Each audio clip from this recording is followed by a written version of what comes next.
원래는 언론 전공을 해서 그쪽 이제 공부를 하고 취업 준비를 하고 있었는데 조금 더 이제 다른 길, 더 좋은 길이 없을까 찾아보다가 이제 국비 무료 지원 교육 같은 걸 좀 찾아봤어요. 근데 학원은 약간 신뢰가 안 가더라고요. 폴리텍은 전문 교육기관이고 더 좋은 과정이 있다고 해서 거기에 재입학하게 되었습니다.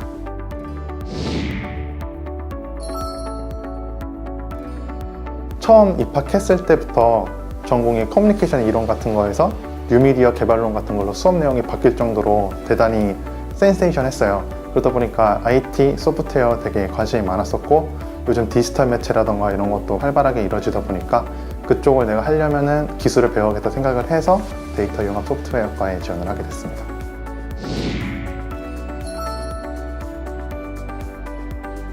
실무에서 쓰일 만한 기술과 그런 실무에서 마주칠 만한 문제 상황들에 대해서 대처하는 법 같은 걸 배울 수 있는 게 가장 좋았던 것 같습니다. 예를 들면은 뭐 IT 업계 특성상 약간 기술 도메인이 조금씩 다릅니다. 사용하는 기술도 조금씩 다르고. 근데 그 부분들에 대해서 핵심적인 부분들을 알려주니까 훨씬 더 기업에 지원하기도 쉬워지고 뭔가 문제 상황이 생겼었을 때 이렇게 대처해준다면서 그분들이 가진 일종의 노하우 같은 걸 전수해 주시기 때문에 그 부분도 많이 도움이 됐습니다. 제가 폴리텍에서 지원했던 과정이 하이테크 교육과정이라는 교육과정이었거든요. 이거는 취업을 목표로 한 학생들을 대상으로 만들어진 과정이에요. 저희가 그 커리큘럼에 되게 집중을 해서 준비를 하면은 취업 준비는 어느 정도 완성이 되거든요. 예를 들어서 이제 교수님들이 저희에게 프로젝트 같은 걸 내주세요. 그럼 저희는 어떻게 해서든 이 프로젝트를 완성하기 위해서 교수님께 기술 자문도 하고 검색도 하고 뭐 이러면서 하나씩 만들어가면서 포트폴리오를 완성해 나가는 과정인 거예요. 그래서 이 커리큘럼을 충분히 따라하면은 취업 준비는 충분히 되고 있었습니다. 그 밖에 제가 뭔가 더 하고 싶다고 하면은 프로젝트 그 내에서 제가 뭔가 저만의 차별화를 나타낼 수 있는, 예를 들어서 저는 언론 전공이니까 언론에 관련된 데이터를 분석했다던가 이런 차별점들을 추가해 나가는 식으로 이렇게 취업 준비를 하였습니다.